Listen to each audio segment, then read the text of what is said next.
오늘은 종려주일입니다. 예수님께서 나귀를 타시고 예루살렘 성에 입성하실 때 사람들이 종려나무 가지를 들고 나와서 맞이했던 것을 기념하는 날입니다. 사람들은 예수님을 왕처럼 환영을 했습니다만 예수님이 가신 그 길은 십자가를 향해서 가는 고난의 길이었습니다. 그래서 교회에서는 전통적으로 이번 주간을 고난주간으로 지킵니다. 우리가 즐기던 것들 한 주간이나마 절제하면서 그리스도의 고난의 의미를 되새기고 나도 주님 따라서 살겠다고 결심하는 시간을 갖습니다. 여러분도 이번 주간 주님이 나를 위해 당하신 고난을 깊이 묵상하면서 경건하게 보내시는 한 주간이 되시기를 바랍니다. 예루살렘 성 동쪽 바로 옆에 감람산이라고 하는 산이 있습니다. 이 감람이라고 하는 것은 올리브를 말하는데요. 올리브가 그 산에 가득한 그런 올리브 산이어서 그렇게 불리는 것이죠. 그 산 한 모퉁이에 겟세마네라고 하는 동산이 자리하고 있습니다. 겟세마네는 기름을 짠다 하는 의미를 가진 아람어인데요. 아마도 그곳에서 올리브 기름을 짰던 것 같습니다. 예수님은 평소에 예루살렘 성에서 가까운 이 동산에 자주 오셔서 기도하기도 하시고 쉬기도 하셨습니다.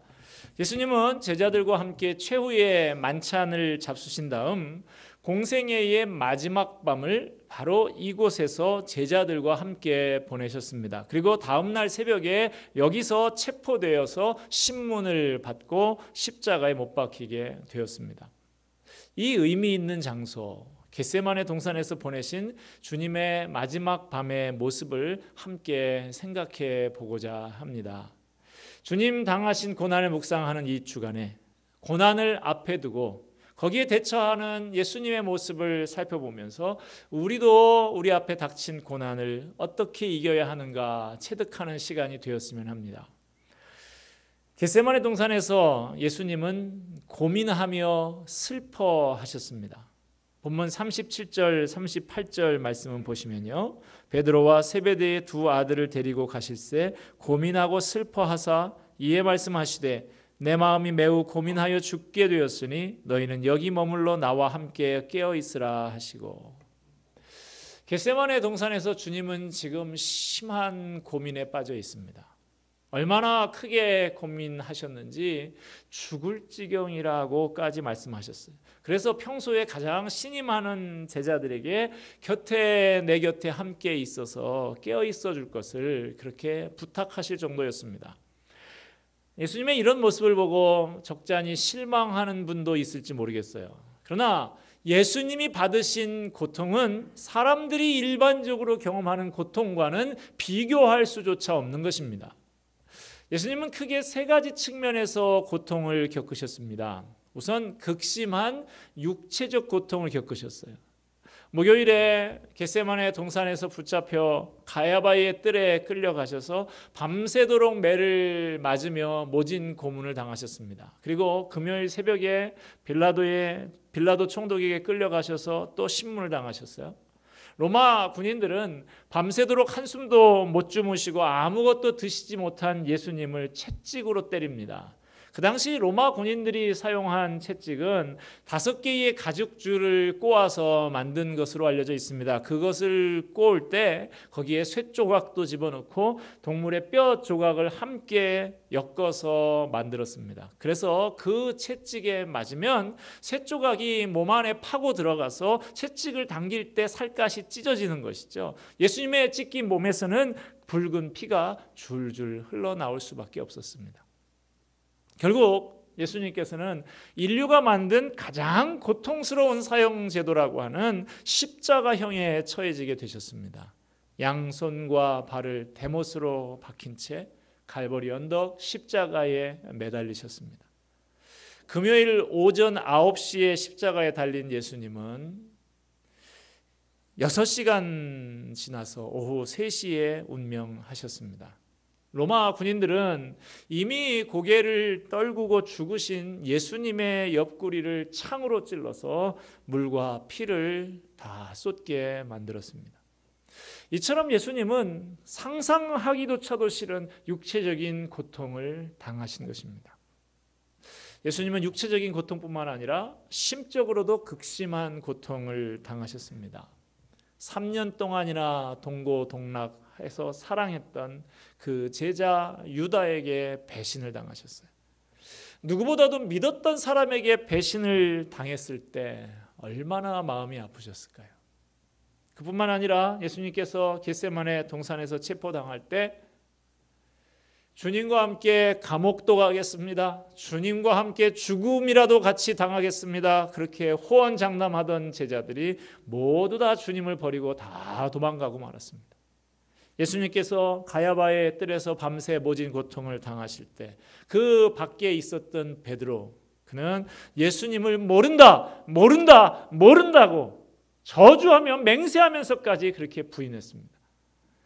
로마 군인들은 예수님에게 조롱하면서 왕족이 입는 그 홍포를 입히고 머리에는 가시관을 씌우고 손에 갈대를 쥐어주고 절하면서 희롱을 합니다. 얼굴에다 침을 뱉으면서 모욕을 합니다.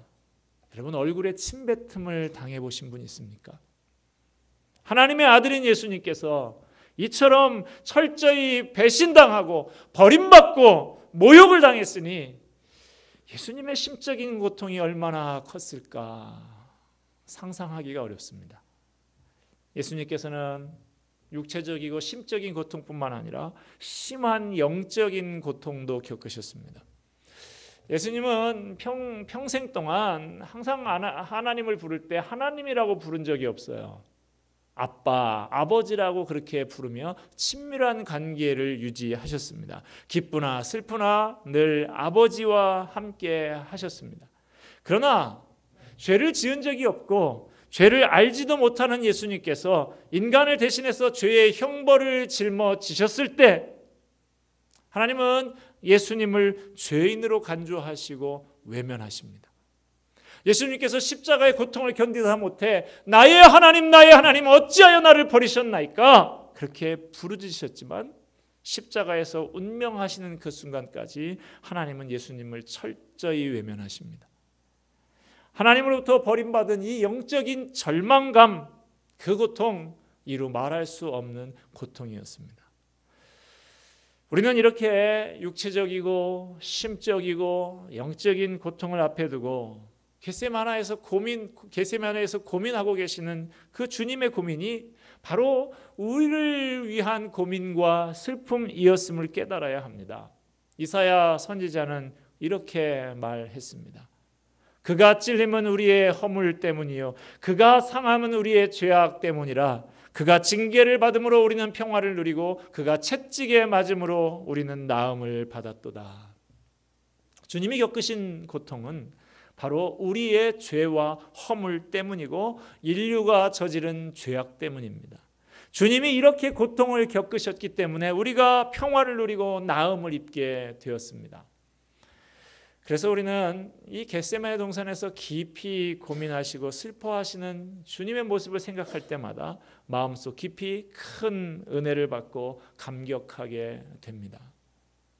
다가오는 심각한 고통을 앞에 두고 예수님은 고민하고 슬퍼하셨지만 고민만 하고 슬퍼만 하고 계시지는 않았습니다.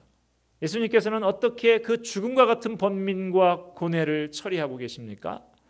예수님은 그 번민과 고통 속에서 하나님 앞에 엎드려 기도하셨습니다.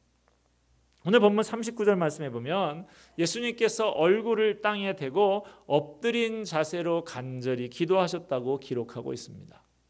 보통 유대인들은 이렇게 기도하지 않습니다. 하늘을 우러러보면서 두 팔을 들고 이렇게 서서 기도하는 것이 유대인들의 일반적인 기도의 전통입니다.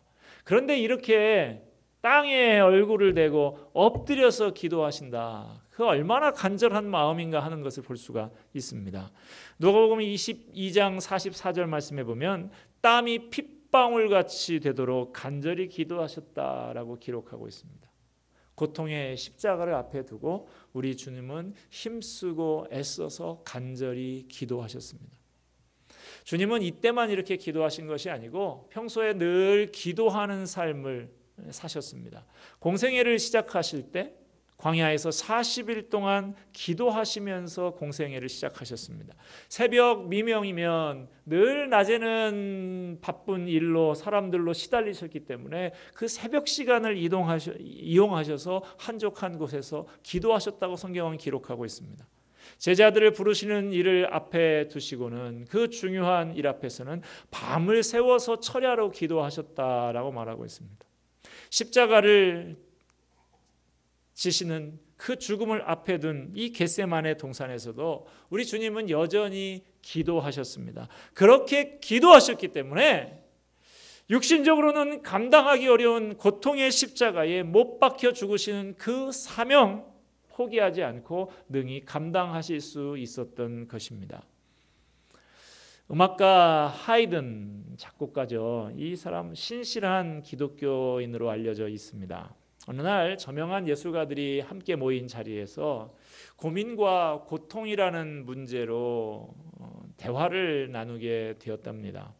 경제적인 어려움 또는 좋은 작품이 나오지 않아서 고통할 때 그것을 어떻게 극복하느냐 하는 것이 이들의 대화의 내용이었습니다. 그때 하이든이 이렇게 말을 했습니다.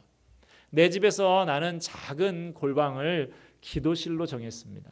일에 지쳤을 때나 고민되는 일이 있을 때면 나는 그 방으로 들어갑니다. 그리고 그 방에서 다시 나올 때는 작은 빛을 발견하고 나옵니다. 하이든에게 있어서는 그 골방이 겟세마네 동산이었던 것이죠.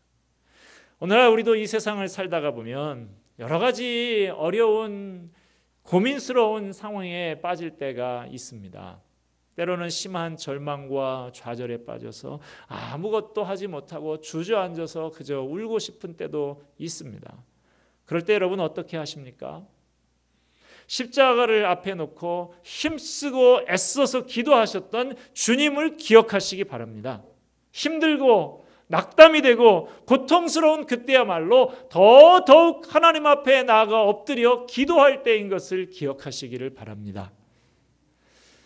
번민과 고통 속에 하나님 앞에 엎드려 기도하신 예수님의 기도, 그 기도는 어떻게 마치고 있습니까? 42절 말씀해 보니까 아버지의 원대로 되기를 원하나이다 이렇게 마치고 있습니다. 참된 기도는 내 뜻을 이루기 위해서 내 욕심을 이루기 위해서 기도하는 것이 아니라 하나님의 뜻이 이루어지기를 원하는 기도입니다. 기도하러 나오기 전에는 내 뜻이 있어요. 내가 이루고 싶은 그 욕망이 있어요. 그러나 기도는 내 뜻을, 내 욕망을 하나님의 뜻에 굴복시키는 것이 기도입니다. 기도는 하나님의 뜻에 승복하는 과정인 것입니다. 미국 사람들이 가장 존경하는 대통령으로 언제든지 설문을 하면 한 사람이 계속 나온다고 하죠. 16대 대통령이었던 아브라함 링컨. 이 사람이 이 당시에 재임 기간에 남북 전쟁이 있었죠. 노예를 해방하느냐 그렇지 않느냐 하는 문제를 가지고 남군과 북군으로 나누어서 그렇게 전쟁을 벌였습니다. 많은 젊은이들이 총에 맞아 죽어갔습니다. 그 죽어가는 병사들을 생각하면서 링컨이 하루에 2-3시간씩 그렇게 눈물 뿌려 기도했다고 그래요. 어느 날 북군의 지도자들이 모인 자리에서 이 한 사람이 링컨 대통령에게 위로하면서 이렇게 말을 했습니다. 하나님께서 우리 북군 편이 되어 주셔서 승리하게 해달라고 날마다 기도하고 있습니다. 그러자 링컨 대통령이 말합니다. 그렇게 기도하지 마십시오. 다들 놀라서 링컨을 쳐다봅니다. 링컨이 말을 합니다. 하나님이 우리 편이 되어달라고 기도하지 마시고 우리가 하나님의 편에 날마다 서 있을 수 있도록 해달라고 그렇게 기도해 주시길 바랍니다. 우리는 본성적으로 하나님을 이용하고 싶어 합니다. 하나님의 능력을 이용해서 내 창고를 채우고 내 예금 통장을 채우고 내 지평수를 늘려가고 싶어 하는 것이 우리들의 본성이에요. 그러나 하나님이 원하시는 기도는 하나님의 뜻대로 구하는 기도입니다. 이런 기도를 하는 사람 하나님 앞에 순종하게 되어 있습니다. 기도를 하면 주님의 뜻을 따를 수 있는 용기와 힘을 주십니다. 45절 46절 말씀을 보십시다. 이에 제자들에게 오사 이르시되 이제는 자고 쉬라. 보라 때가 가까이 왔으니 인자가 죄인의 손에 팔리느니라. 일어나라 함께 가자. 보라 나를 파는 자가 가까이 왔느니라. 기도를 마치신 예수님은 십자가의 길을 향해서 담대하게 걸어가셨습니다. 겟세마네 동산에서 밤새워 기도하신 끝에 예수님이 얻은 결론은 하나님의 뜻을 따르는 것이었습니다. 어린아이가 열이 나고 몸이 아프고 하면 엄마가 병원에 가자 그러죠. 그런데 아이가 안 가겠다고 발을 동동 구르면서 떼를 씁니다. 왜 그래요? 주사 맞는 것 그거 겁나고 아파서 그러는 것이죠. 그러던 아이가 좀 철이 들게 되면 순순히 엄마를 따라 나섭니다. 병원 가서 주사 맞는 것은 아직도 겁이 나지만 엄마가 내 병을 낫게 해주려고 그런다 하는 것을 알기 때문에 그 엄마의 뜻을 참고 따르는 것이죠.